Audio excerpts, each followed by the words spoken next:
This podcast is part of the Deluxe Edition Network.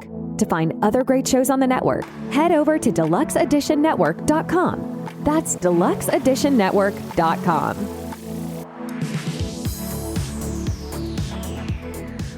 A group of teenagers get together one weekend night and decide to go to a friend's house for a party. When they lose signal to their phone and their GPS goes dead, they pull into the wrong house.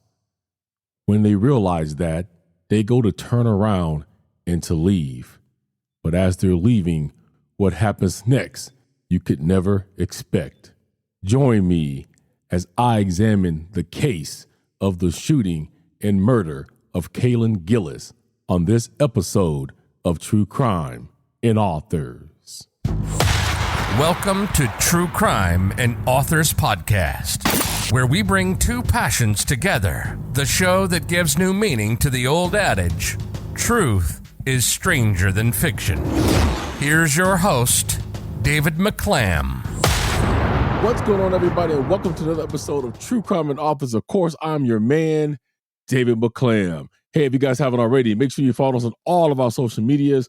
One link to a link tree in the show notes will get you everywhere you need to be. All right, before we begin today's case, I want to give a shout out to my network people, the Deluxe Edition Network Podcast of the Month. Your first one is The Real Drunks. You can join Matt and Jake and their guests as they watch and discuss their favorite movies along with other random off-the-wall topics. And then your second one is going to be Horsing Around. You can join host Joel and his producer Jared as they lead the Red Horse Hair Studio through their nonsensical banter from the cutting room floor, and they will deliver that in a hilarious no-holds-barred podcast. And they go from conspiracies and monsters to ghosts and surreal true life. You don't want to miss that.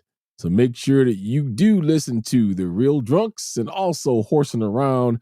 You can find links to their podcast in the show notes of this episode. All right, so today's case, as promised, we're going to do the shooting of Kaylin Gillis. If you remember, about 2 weeks ago, I did the shooting of young Ralph Yarl.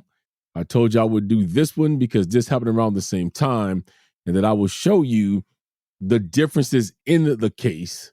Ralph Yarl was determined to be kind of a racist case, and this will show you kind of how justice kind of works when the same thing happens sometimes along race lines. So let's talk about Kaylin Gillis. Now, once again, just like Ralph Yarl, this case is brand new. There is no Wikipedia, nothing's written up. Relied on several different articles to bring you this case. This article comes from CNN. And it's one thing to point out that both articles for Ralph Yarl and for Kaylin Gillis was both written on April 19th. So exactly the same day, just different states. A 20-year-old woman was shot and killed after she and three others accidentally turned into the wrong driveway while looking for a friend's house in rural upstate New York. The woman, identified as Kaylin Gillis, was a passenger in a vehicle when a man, 65-year-old Kevin Monahan, fired two shots from his front porch, Washington County Sheriff Jeffrey Murphy said in a news conference. Blake Walsh, Gillis's boyfriend, said he was driving the car the night they drove up the wrong driveway. He told NBC in a phone interview that he, his late girlfriend, and two friends were looking for a party. Four friends were traveling in another vehicle and also went up the wrong driveway. We thought we were at the right address, Walsh told NBC. We didn't have any cell service to figure it out. As soon as we figured out what we were at the wrong location, we started to leave, and that's when everything happened. My friend said, "They're shooting, go." I tried to step on the gas as fast as I could, and that's when the fatal shot that struck Gillis came through.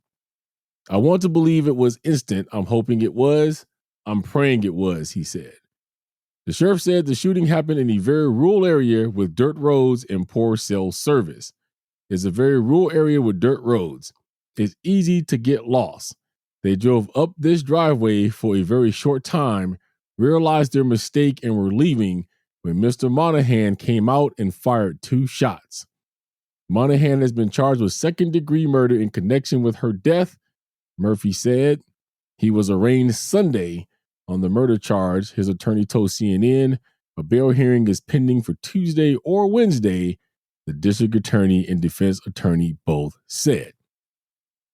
Now, the bottom part of this article, right after that, it does go into a little bit about Ralph Yarl because of the similarities between the cases and the time. I'll get to that in a minute, but let's kind of back up. So these teenagers, I believe it was 3 carloads of them, turned into the wrong driveway. The shooter, Monahan, decides that he needs to come out and just fire on people. So here's the alarming thing. According to her boyfriend, they lost cell signal, which if you know anything about phones, no matter what phone you have, iPhone, Android, it does not matter. Once that signal goes out, you lose all access to GPS. Now, if the map has been downloaded to the phone to a certain degree, then that part will keep going, but you will notice it does not advance. This happens to me every day coming from work if I go a certain route home. I lose cell signal for about 15 miles. And it does worry me because I'm like, if my car breaks down, I can't get AAA, I can't call nobody. I'm out here in the middle of the mountainous rural park area with nothing. So when they turn into this driveway, they have no cell signal. The map is not reloading. It's not telling them, you're in the wrong spot or how to get back. So they're just turning around. So the first concern we should have is, why would somebody just decide to look out the window, see a car, come out with a gun and start shooting? Like I said in the Ralph Yarl's case, then I should be shooting everybody, because that happens all the time where I live. Maybe not as often as it used to, but it used to all the time. There's people that park in front of my house. There's people that pull in my driveway. They go back out. You see strange lights come through the window in the middle of the night. Why are we running out with shotguns? Just shooting people, not knowing what's going to happen. If you are scared, that is one thing, but you in a house, they in a car, a lot of feet away from you, turning around on the driveway. You have windows, you have doors. There's a lot of things in between you. Nobody's even getting out of the car. They pull in and realize they're in the wrong spot, immediately back out to turn around. Why are we shooting? Let's continue. It says, Wall says his plans to be in court. I need to see who took my girlfriend away from me. I need to look at him. The shooting happened just days after a black teenager in Kansas City was shot twice by a white homeowner after going to the wrong address to pick up his siblings.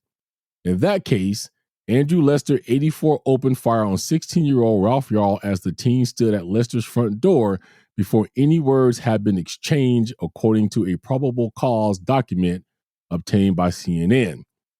Lester, who told police he thought the teen was trying to break in, faces 2 felony charges in a case that touches on so-called stand your ground laws, the proliferation of firearms, and racial bias.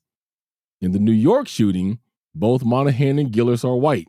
No one is believed to have exited the car, and there was no interaction between Monahan and anyone in the vehicle before shots were fired, Murphy said. There was clearly no threat from anyone in the vehicle. There was no reason for Mr. Monahan to feel threatened.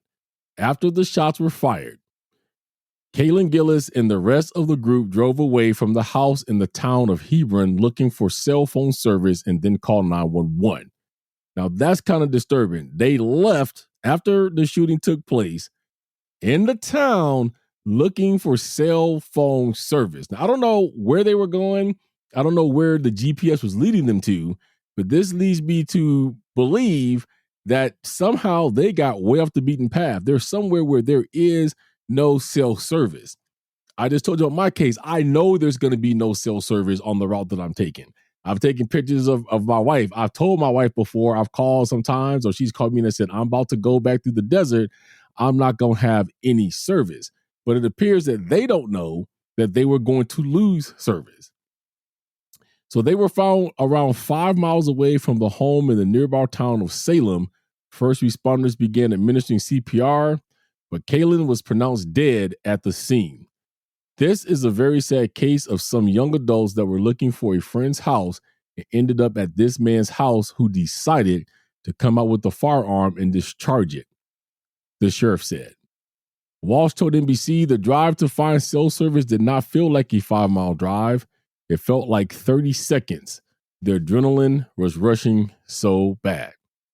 All right, so that's what happened. So this guy comes out, starts shooting people, ends up killing Kaylin Gillis, unfortunately. And now his attorney decides that he has a little bit different spin on that. So let's take a look at what his attorney says, because it says that he has a different version of the shooting. So his attorney, Kurt Mossert, disagreed with the sheriff's description of events. This was not a simple case of coming up a driveway and turning around, he told CNN. The description I was given by my client is there were multiple vehicles, including a motorcycle, revving engines, coming up the driveway at a high rate of speed. Mossert said Monahan felt that created an atmosphere and a fear that there was menace going on. Again, no excuse. You have all of the protection because you're behind a house. You're behind windows, doors. Nobody's throwing anything. Nobody's shooting anything. This means you can go and call the police and say, I have a public nuisance going on. I've got these engines. Can somebody please come out? That never happened. The sheriff confirmed there were several vehicles traveling together, a car with 2 passengers, a car with 4 passengers, including Kaylin Gillis and her boyfriend, and a motorcycle driving up and down the street looking for an address. He said witness accounts from inside the cars and forensics proved the shots were fired as the group exited the driveway. The car in which Kaylin Gillis was a passenger was the last vehicle to turn around and leave, he said. I don't know how they could menace anyone with those type of actions, but they were clearly leaving the residence when the shots were fired, Murphy told CNN. He also said no 911 calls regarding loud noises coming from vehicles were reported by Monahan or neighbors. So he's just triggered because he has cars going up and down his street looking for an address that they couldn't find. These guys actually ends up pulling into his driveway, apparently what we've all done, because I've done it. I've actually made jokes about it when I do it in certain neighborhoods. I'm like, don't shoot. I'm turning around the driveway. But apparently that's exactly what happened. And unfortunately, I think Kaylin got the worst of it because she was the last car. With him spraying the area, that means her car took the most bullets and unfortunately ended up killing her.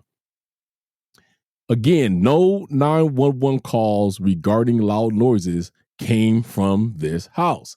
His attorney's trying to say there was all these noises, all these engines revving in his driveway, all this coming up and down, all this going. So this incited my client to go out and want to shoot people. Again, you have all the protections. You did not call the police. After the shooting, police officers responded to Monahan's home and found him to be uncooperative. He refused to exit his residence to speak with police. He was taken into custody hours later with help from the New York State Police Special Operations Response Team, according to a press release from the Washington County Sheriff's Office. Speaking to CNN, Murphy said Monahan had not made any statement about the shooting and obtained a lawyer before he came out of the house. He quite frankly has not shown any remorse in this case. However, Mossert pushed back against the notion that there was a standoff with police when he was asked to surrender.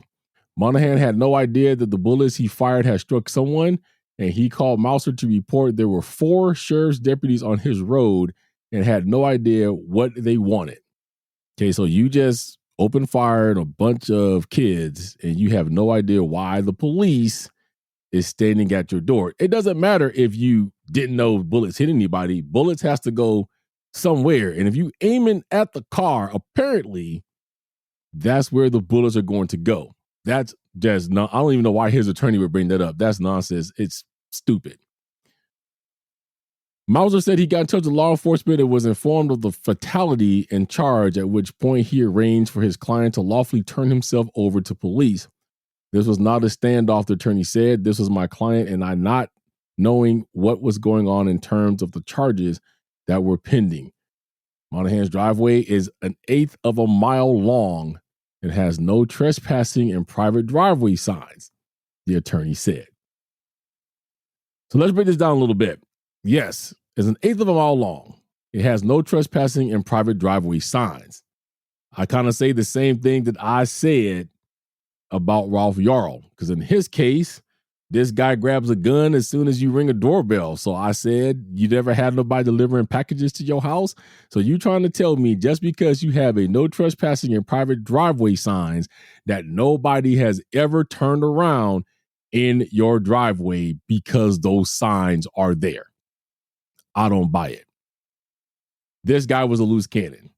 Why are you even on your porch? Because I can't determine how long it took him to get there, but from the way this article makes it seem is that he was already standing on his porch armed when the cars pulled in. Now, I don't know if that's true or not, but that's the way that the article makes it seem. He's showing no remorse. He has not said sorry. He ain't crying. He ain't doing none of that. So Kaylin Gillis unfortunately passed away. She was buried right around April the 21st. Her family held a community gathering for her as well as her celebration of life. So this was a long day for them. They did a community gathering for her at 12 to 4, and they went right into her funeral from 4 to 5, and then they had a reception after that. I said that I would tell you guys what the parallels were with this case. So here's where they are and here's where they stop. You have two innocent people. Now, I guess in Kaylin Gillis' case, several innocent people, because there was at least 2 cars and a motorcycle that was fired on. So you have several innocent people that was fired upon. You have one young man that was fired upon, different times, a few days apart, different locations. Neither one of them should have been fired on in the first place. Yarl went to pick up his siblings, and a crotchety old man decides that he just wants to pull a gun and shoot him through his door. Kaylin Gillis and her friends gets lost. No signal. GPS goes out. They turn around in the driveway, not even really sure if they can see the signs. So that's another thing, too, that's out there that nobody's throwing out. His attorney's not saying, and nobody else is saying either, which is, can you see these signs? How visible was the signs? I used to drive truck. I've actually turned around in a parking lot before that was just freshly laid concrete because I couldn't see the signs that said nobody should come in here. So we don't even know if the signs were visible that said private driveway, no trespassing. They go to simply turn around. The cops and everybody saying that they can tell that they were turning around at the time that Kaylin Gillis and her friends were shot at, and Kaylin unfortunately lost her life. However, that is where the parallels stop, because you have Kaylin that got shot and died. You have Ralph Yarl that got shot and should have died. And by a miracle of God, he did not. Here's why I say this is where they stop. Now, you just heard me read that at that same day. Now, his attorney swears that he went and had him turn him in. According to this article, at the same day, they arrested Monahan. Monahan went to jail that day. Furthermore, on top of that, they actually put an extreme risk protection order on Kevin Monahan. Let me read you a little bit of that article. The man charged in the deadly shooting in Washington County after a group of young people accidentally went up his driveway back in court Monday. Kevin Monahan is facing second-degree murder charges in the death of 20-year-old Kaylin Gillis. Monday, an extreme risk protection order petition was filed. If approved, it would restrict Monahan from possessing or buying firearms for 1 year. Now, of course, he and his lawyers is going to review the petition, and he's now due for another court hearing on May 4th. Now, that should have already happened because it's way past May 4th and I'm shooting this, but I have found nothing else on that order. But they motioned to put an extreme risk protection order on him. He's in jail. I can tell you that he has been in front of a judge. They asked for bail, and the judge said, nope, you're going to sit here in jail. In Ralph's case, it took them 4 days to arrest Andrew Lester. 4 days. Not the same day. This kid shot in the head, shot in the arm, shot through doors, tried to get people to help him. Nobody would. Almost lost his life. 4 days. The biggest spit in the face is after they arrested Andrew Lester, they let him back out on $250,000 bond. As I speak to you right now, Andrew Lester is out of jail. He's at home doing whatever it is that he wants to do, while Kevin Monahan is sitting exactly where he is supposed to be sitting, in jail. And they asked the judge for out. Can we get out? And the judge's like, no, you're going to stay here. You shooting at innocent kids like you're an idiot. So you can sit in jail until this trial. Now, if you know anything about court at this point, and this is now post-pandemic, this taking people forever to get the trial. I just got through watching cases on the documentary I was watching, several different cases that happened in 2019, just now seeing the court case happen because 2019, right at the end, then COVID happened in 2020. So Kevin could be sitting in jail here for a long period of time. And I'm banking on the fact that he is going to that he will be found guilty, which he needs to be. Again, I'll go over the things that people are saying. Devil's advocate, well, maybe they let Lester out because of his age. Don't really care about that. Monahan, I believe, is 65 years old. Don't care. I know, like I said, I get it. He's not a serial killer, but the Golden State Killer is like 77. It's like he's on death's door. He's in jail right now. So age don't play a factor with me. Then the other one is, well, maybe because unfortunately Kaylin Gillis died and Monahan's is the one who did it, and Ralph Yarl lived. Don't buy that either. In any case, and they're not even putting attempted murder on Andrew Lester. And it should be. Okay, Monahan has been charged with second-degree murder charges. Okay, I understand Kaylin Gillis died, but I'm also betting money that looking at the way this judge is handling this case, that attempted murder would have been added if Kaylin Gillis would have lived. Attempted murder should have been added to Ralph Yarl's charges because that's exactly what that was. When you shoot somebody dead center in the head and then you shoot them again after you open the door, that's attempted murder. So I do believe Kevin Monahan was going to get the book thrown at him by this judge. This judge wasn't playing around. Even if Kaylin Gillis would have lived, I think Monahan would have still been in deep water. It should not matter what color somebody is. We should have equal justice under the law. That's what the Constitution says. That's what our founding father says. That's what people try to tell me every day I'm alive, that it happens. But you can see between these two cases, very similar, different outcomes. And people's wondering why Kansas City, Missouri is in the uproar right now. It's because of the fact that they still got a dude that shot a kid, regardless of color, walking the street. At least, and I'm happy for this, don't get me wrong, at least Kaylin Gillis's parents is going to see justice done in her case. She's going to see justice done in her case, and people's going to say it's because she was a young white girl who was shot, and the judge did what he was supposed to do, but we don't think that's going to happen in Ralph Yarl's case.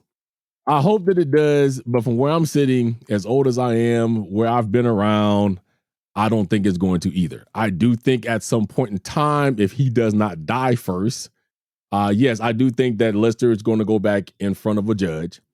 I do think that hopefully he'll get convicted with something, but it's not going to be what he should be convicted of. Yes, he's facing 4 felonies. None of those are attempted murder.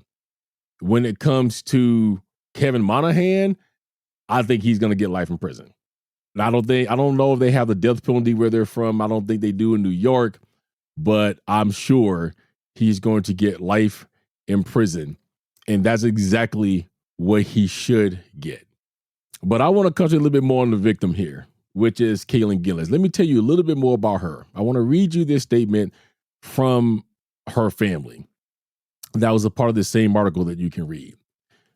It says, Gillis's family issued a statement praising her as a kind, beautiful soul and a ray of light to anyone who was lucky enough to know her. She was a big sister, much loved daughter, devoted friend, and partner to her loving boyfriend. She was just beginning to find her way in the world with kindness, humor, and love. Kaylin was a talented artist, an honor student, a Disney fanatic, and loved animals. She was looking forward to starting college in Florida to pursue her dream of becoming a marine biologist. She was taken from us far too soon, and we are devastated. Our family will never be the same, but we will be guided by Kaylin's positivity, optimism, and joy as we learn to live with her loss. The family also thank those who have expressed support and asked for privacy. Your well wishes and prayers are deeply appreciated, have been heard, and will carry us through this difficult journey. Kaylin graduated from Schuylerville High School in 2021 and held the position of flyer on the school's cheerleading team, her former cheer coach Charlene Deming said. She was always smiling and laughing and trying to make others laugh. Walsh told NBC Tuesday that he and Gillis had been together for over 4 years. I had high hopes and I had plans, he said, adding, I didn't want to be with anybody else and I wanted to spend the rest of my life with her. I want the world to know how good of a person she really was and how much she impacted everybody who had the fortunate opportunity to be in her life. My world was taken from me, he told NBC, adding he will miss her smile, eyes, and how happy she made him. Murphy, the sheriff, said he was a friend of the victim's family and lamented the killing. A case like this is absolutely senseless. More than $97,000 has been raised for Gillis's family in a GoFundMe raising money for the Gillis family for use towards Kaylin's funeral expenses and any immediate financial needs, according to the page. Chauncey Stark, a woman who lives in the county where this happened and took high school senior portraits of Gillis, said the community is going through a spectrum of emotions from disgust to being heartbroken. She recalled Gillis as one of the few kids who knew exactly what she wanted and was sweet to work with. All right, so just like I did in Ralph Yarl's case, I will leave a link to Kaylin Gillis's GoFundMe.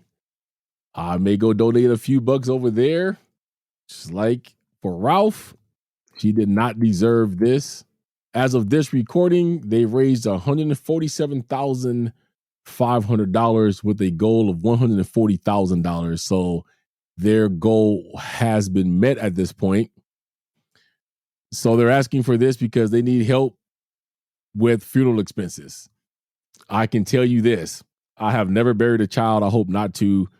But unfortunately, I have buried a mother. My wife has buried her mom and her dad. It is not cheap, especially if it is something that you do not know and anticipate is going to happen. And I know when people look at Kaylin Gillis, oh, well, her family got all kinds of money. Well, here's the deal. Unless you're a millionaire and somebody unexpectedly passes away, you really don't have the money you think you have when you go sit down at a funeral home. And we've done that. I mean, my mom was cremated, but the prices they started giving us between urns and services and all that kind of stuff, it got real expensive real quick. So I will leave that link to her GoFundMe down in this. And I encourage everybody to go and to donate to her, just like I did with young Ralph Yarl. Here's my take on it. People should be really seriously evaluated before they are given guns. We have a case of two very loose cannons as far as I am concerned. One decides to grab a gun from underneath his bed because he hears his doorbell ring and goes to the door with it. The other is standing on his porch with a gun. We need to be more careful who we are giving guns to. These two people should not have had a gun. They are way, way, way too quick to pull a trigger. somebody turns around in your driveway, you're going to shoot people. Somebody's going to come knock on your door and they're waiting at the door. And you're just going to shoot them. Now, in Kevin Monahan's case, I don't think he's made any excuses except for his lawyers making all the excuses for him, right? Saying that there was all these motors and things going up that he was hearing and so on and so forth. But he's not saying any of this. From what we're seeing from Monahan, he really ain't caring. He ain't said nothing. He ain't showing no remorse. He ain't saying he's sorry. He ain't doing none of that. At least in Andrew Lester's case, he did try to, I guess, in his own way, say he was sorry, but he came with a BS story pretty much of how he was afraid because this big 6-foot kid was at his door and he was trying to get in and he ain't even that big. So unfortunately, the race lines draw these cases apart. Should race be a part of this? It really shouldn't. Is it though? Unfortunately. The judge in Andrew Lester's case should have done exactly what the judge in Kevin Monahan's case has done, which is they have locked him up. And that is where he is now. And that is where he needs to be and he needs to stay. Again, it should not have taken 4 days to arrest Andrew Lester. And it did. 4 days. Andrew Lester should not be out on bail right now or bond. And he is. $250,000 worth. This is where the case is different, unfortunately. So when it comes to Kaylin Gillis, may she rest in peace. Definitely gone too soon. Definitely in a senseless act that could have ended a whole different way. And it hasn't. Ralph Yarl is still recovering, so we wish him the best. Is going to be a long road to recovery for him. It's going to be a long road to recovery for Kaylin Gillis as well when it comes to her family, friends, and her boyfriend. So I hope that healing comes. I hope that justice is served in her case as well as in Ralph's case. And I hope that these things can stop. We need stronger gun laws, I guess. We need to reevaluate people that has guns, because these two people should not have been in possession of a firearm. And maybe if they were not, we would not have been having this discussion today. All right, so I thank you guys for joining me for this case. I know that it was kind of a heart-wrenching one. It's one that I wanted to do together, but I thought they both deserved their own episode. And I told y'all I would tie them in to show you where I thought the parallels were and where they stopped. And we did. So please head over to those GoFundMes, donate whatever that you can. They both families are in need. In Kaylin's case, they need to pay those fines or those bills for her funeral. In Ralph's case, he has a long road ahead of him when it comes to recovery.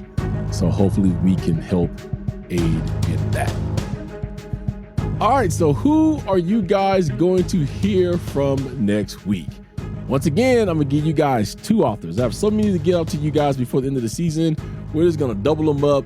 And it's better for you guys because you get all these authors, and I hope you guys are going out buying all of their books. So the first author you're going to get next week is going to be Shirley Novak. You definitely want to tune in for her. She wrote a book called The Story Of. It is historical fiction that is based on some true facts and also has some true crime kind of wrapped into that. I had a fabulous interview with her, so you definitely want to tune in for that. How about if you have a brother that has been accused of a heinous crime and you want to try to clear his name? Well, that's exactly what happens when it comes to our second author that you guys will get next week. His name is Michael Soroy. He has written an extraordinary book called Aggravated, which is all about his brother's case and his quest to set him free. You definitely want to tune in for this, and you guys are going to want to go buy that book after you hear this case, because everything he lays out, man, he did a better job than the attorney. So you definitely want to tune in for him.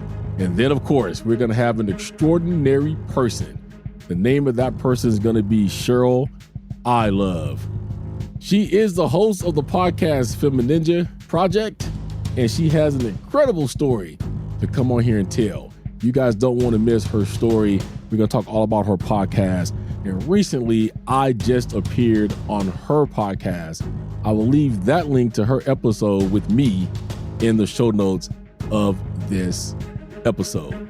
So once again, Shirley Novak, Michael Soroy, and Cheryl I Love. You do not want to miss those. All right, once again, I thank you guys for tuning in. I know you have very, very, very many choices in True Crime Podcast. I'm glad that you guys have chose this one to be here. I hope you guys are all being safe. And always remember, always stay humble. An act of kindness can make someone's day. A little love and compassion goes a long way. And this is the podcast where two passions becomes one. I'll catch you guys in the next one. Thank you for listening to True Crime and Authors. Don't forget to rate, comment, and subscribe. Join us on social media. On Facebook at True Crime and Authors. On Twitter at Authors True. On YouTube and TikTok at True Crime and Authors. And email at truecrimeandauthors@gmail.com. Cover art and logo designed by Dazzling_Ray from Fiverr. Sound mixing and editing by David McClam. Intro script by Sophie Wild from Fiverr. And I'm the voice guy, your imaging guy from Fiverr. See you next time on True Crime and Authors.